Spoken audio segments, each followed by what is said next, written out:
सोलापुरातील rotary north Radhakishan फोमरा मूकबधीर शाळेत नव्या शैक्षणिक वर्षाच्या प्रारंभी विद्यार्थ्यांचं उत्साहपूर्ण आणि जंगी स्वागत करण्यात आलं। सोलापुरातील रोटरी नॉर्थ राधाकिशन फोमरा मूकबधीर शाळेत नव्या शैक्षणिक वर्षाच्या प्रारंभी विद्यार्थ्यांचं उत्साहपूर्ण आणि जंगी स्वागत करण्यात आलं। सोमवारी 15 जून रोजी शाळेच्या पहिल्या दिवशी आयोजित करण्यात आलेल्या या स्वागत कार्यक्रमात विद्यार्थ्यांमध्ये आनंदाचं आणि उत्साहाचं वातावरण निर्माण झालं होतं।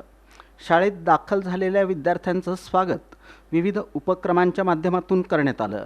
यावेळी विद्यार्थ्यांना खाऊ, वह्या, पुस्तकं तसंच इतर आवश्यक शैक्षणिक साहित्याचं वितरण करण्यात आलं। या साहित्य वितरण कार्यक्रमाचा विद्यार्थ्यांना मोठा लाभ झाला। कार्यक्रमाच्या सुरुवातीला उपस्थित मान्यवरांच्या हस्ते विद्यार्थ्यांना साहित्याचं वाटप करण्यात आलं।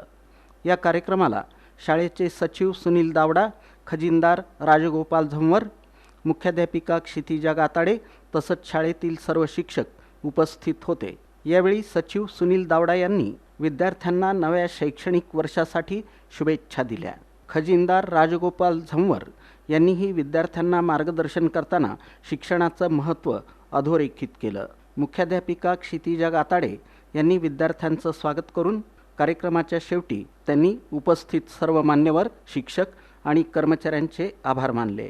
या प्रसंगी शाळेतील शिक्षिका संध्या चंदनशिवे, रेणुका पसपुले, विजया पिटाळकर, योगिता बोधले तसंच शिक्षक आनंद पारेकर, विठ्ठल सातपुते, अजित पाटील, ठाकर, बसाटे, दिनेश ताटे, बेनुरे, थोरात, पवार आदी उपस्थित होते। सर्व शिक्षकांनी विद्यार्थ्यांचं उत्साहानं स्वागत करून त्यांना नवीन शैक्षणिक वर्षासाठी प्रेरणा दिली।